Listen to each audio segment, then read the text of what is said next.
मैं जिला कलेक्ट्रेट का भवन बोल रहा हूं। मेरे इस भवन में बैठकर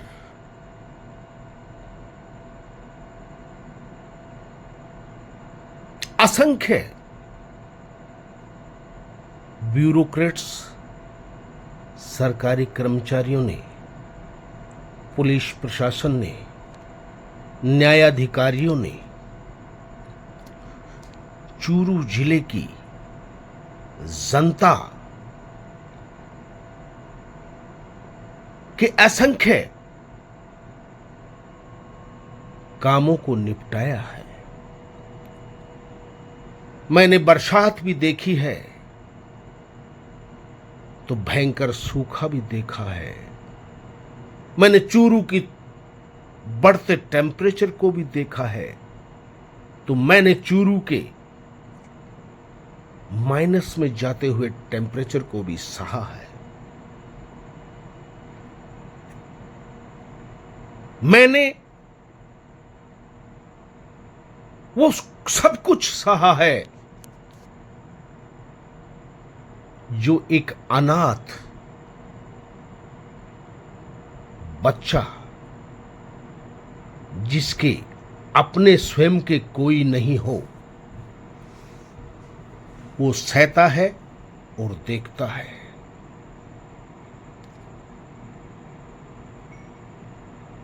उन्नीस सौ 1959 से मैं वो सब खुशी और गम के माहौल को सहन करता आया हूं।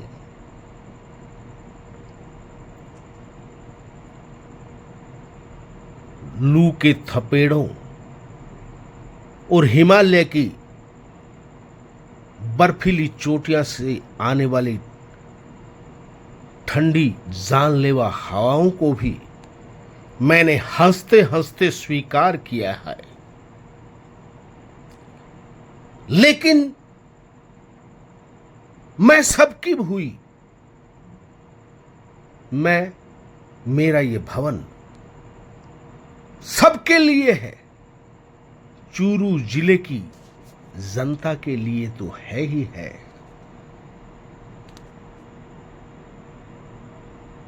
प्रदेश और केंद्र से आने वाले बड़े बड़े राजनेताओं, प्रभारी मंत्रियों, प्रभारी सचिवों और न जाने कितने ही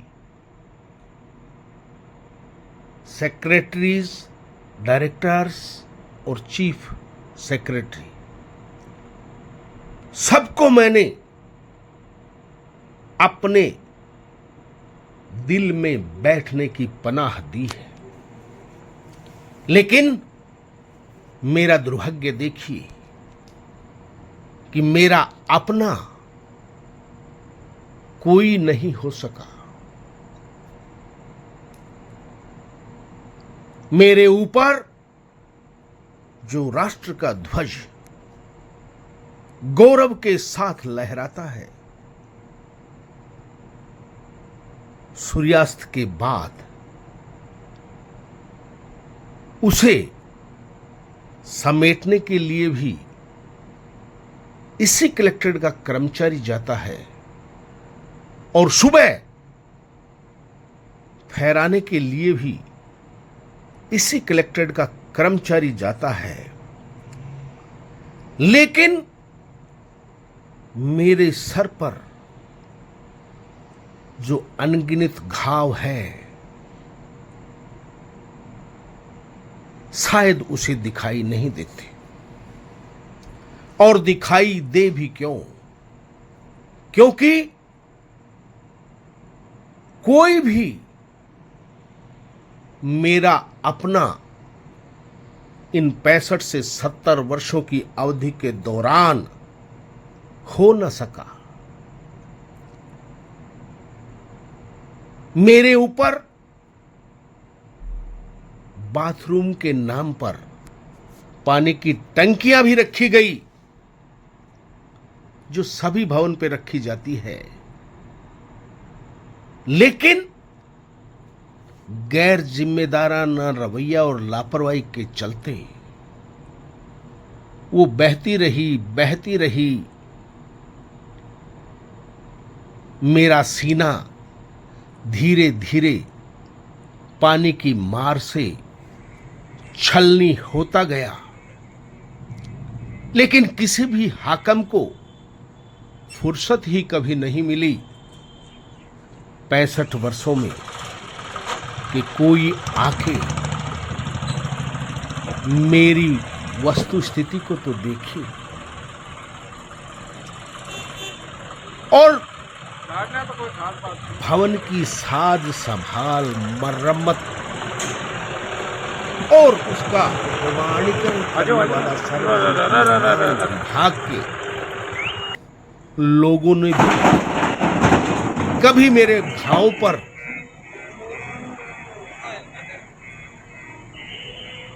दवाई लगाकर राहत पहुंचाने का प्रयास नहीं किया, बल्कि मेरे नाम पर अपने हितार्थ काम करते चले गए। मैं झेल रहा हूं अपनी छाती पर आग के पौधों को, मैं झेल रहा हूं आधा दर्जन से ज्यादा पीपल के वृक्षों को, मैं झेल रहा हूं टूटी पानी की टंकियों को, मैं झेल रहा हूं कचरों के ढेर को, जैसे मुझे कचरा पत्र बना दिया गया है। अरे आपको अलग जाओ। बोई जो राजस्थान के क्षेत्र में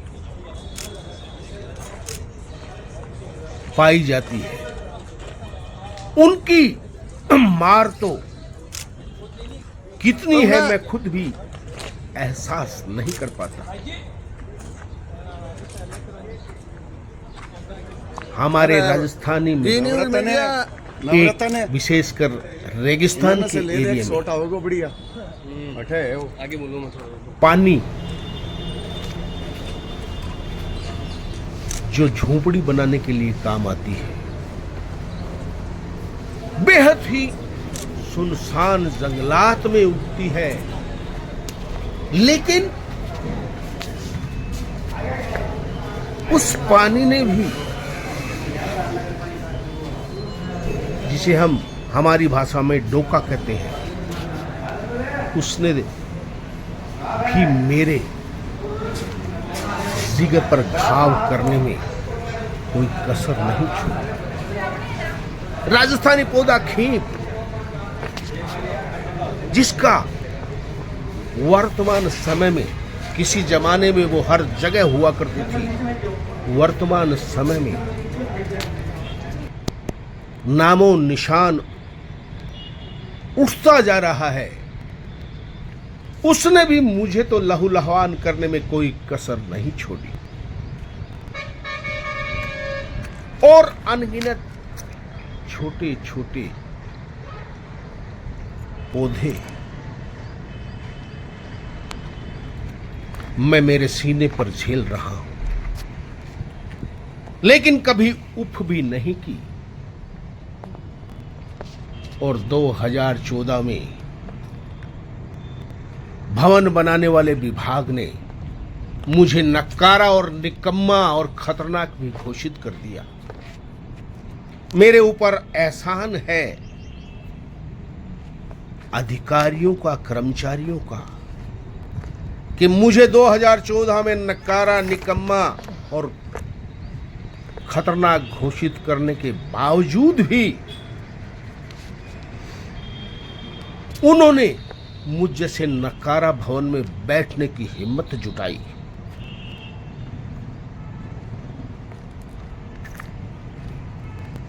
एक चेतावनी के रूप में पानी की मार से जहां दो विशालकाय पानी के प्लास्टिक की टंकियां रखी हुई है और वो ओवरफ्लो होके पूरे मेरे घावों में नमक छिड़कती रहती थी 24 घंटे।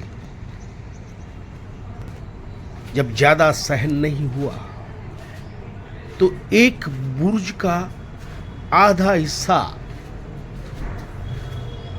भर भरा के, जिस तरह शरीर में फोड़ा फुंसी हो जाता है तो डॉक्टर